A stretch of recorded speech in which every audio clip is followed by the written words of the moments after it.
प्रभु में प्यारे मेरे भाई बहनों, आप सबको जय मसीह की। कैसे हैं आप सब लोग? अच्छे हैं ना? आनंदित है ना? मुझे बहुत खुशी है कि आप सब प्रभु में आगे बढ़ रहे हैं।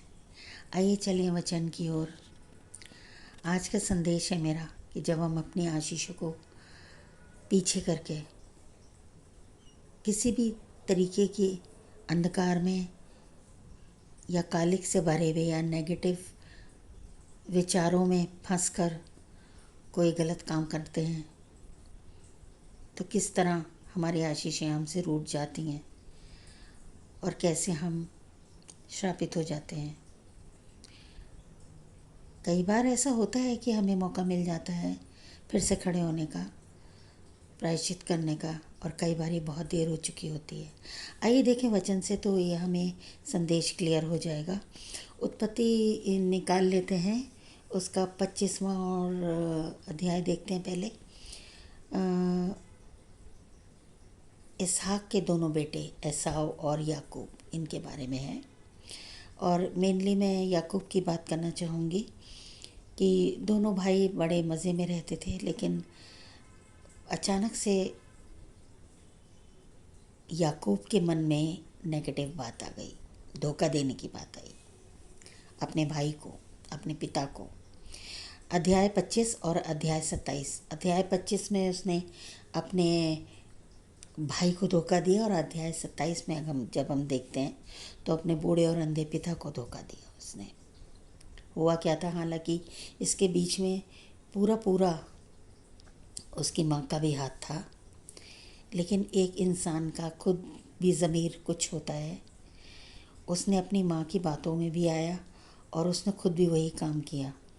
सबसे पहले तो उसने अपने भाई एसाव का पहलौठे का अधिकार धोखे से ले लिया, मात्र एक कटोरी दाल के बदले में। और फिर उसने अपने पिता से एसाव को मिलने वाला आशीर्वाद खुद चुरा लिया। और हुआ क्या फिर देखिए, उसके बाद वो अपने चाचा लाबान के यहाँ गया और वहाँ पर उसने मेहनत की, मजदूरी की, कितना काम किया। लाबान के मवेशियों को संभाला, उनके खेती बाड़ी सारा काम संभाला। शादी हुई, वहाँ पे वो फ्लरिश हुआ, उसका परिवार बढ़ा। और क्या हुआ अंत में, लाबान ने उसकी तरफ से आंखें फेर दी, उसके किए को नज़रअंदाज कर दिया। और जब उसको ये एहसास हुआ कि उसकी अब वो वैल्यू नहीं रही तो उसको बहुत दुख हुआ। और उस टाइम पीरियड में वो अतीत के आ गया जब उसने अपने भाई को और अपने पिता को धोखा दिया था। और वो दुखी भी हुआ और प्रभु ने उसको आज्ञा दी कि तू अपने देश को लौट जा। तो मेरे भाई, मेरे बहन, कई बार जानबूझकर करे गए गलत काम भी हमें कितना बाद में दुख देते हैं, पिंच करते हैं हमें। उड़ाव पुत्र को ही देख लीजिए, दोनों भाई थे। छोटा होने के कारण पिता का ज़्यादा प्रेम था उसके ऊपर, लेकिन घमंड आ गया उसके अंदर। अपने जायदाद का हिस्सा मांग लिया, जायदाद में से अपना हिस्सा मांग लिया। और फिर जब उसको उड़ा दिया अपने मित्रों के साथ तो क्या हुआ, अंत में स्वरों का खाना खाना पड़ा, श्राप आ गया, आशीष खत्म हो गई। इजराइलियों पे नज़र डालिए ज़रा, अगर हम देखें तो प्रभु ने क्या नहीं किया उन्हें दूध और मधु के देश पहुंचाने के लिए। किस तरह उनके साथ साथ प्रभु लगे रहे। जब वो प्यासे थे, चट्टान फोड़ के उनको पानी पिलाया, कितना बड़ा चंबे का काम किया। फिरौन की सेना से बचाने के लिए समुद्र को ही दो भागों में विभाजित कर दिया, पानी की दीवार इस तरफ भी और पानी की दीवार उस तरफ भी हो, और बीच में से उन्हें निकाल दिया। कितना बड़ा सामर्थ का काम।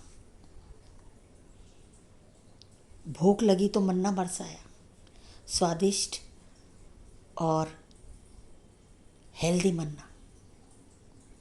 क्या नहीं किया उनके लिए। लेकिन क्या हुआ, बुद्धि फिर गई उनकी। कहते हैं ना, विनाश काले विपरीत बुद्धि। विनाश का काल पुकार रहा था। मूर्ति पूजा करने लगे, वो करने लगे जो प्रभु को पसंद नहीं। हमारे प्रभु दो ही चीज़ों से तो नफरत करते हैं, एक घमंड से चढ़ी हुई आंखें और एक मूर्ति पूजा। और फिर क्या हुआ? कर्ज आ गए उनके ऊपर, प्रभु के क्रोध का शिकार होना पड़ा उनको। कितना गुस्सा हो गए प्रभु उनसे। यही कहना चाहती हूँ मैं आप सब लोगों से, मेरे भाइयों मेरे बहनों, कि अपने जीवन में जो आशीषें हैं सबसे पहले उन्हें एक्सप्लोर कीजिए, ढूंढिए उन्हें, फिर आइडेंटिफाई कीजिए उनको। ये आशीष मेरा परिवार, मैं खुद, मेरे बच्चे, मेरा स्टेटस, एवरीथिंग, कितने लोगों से मैं अच्छा या मैं अच्छी हूँ, हमें ये देखना है, जांचना है, प्रतीति करनी है। कितनी आशीषें प्रभु ने हमें दी हैं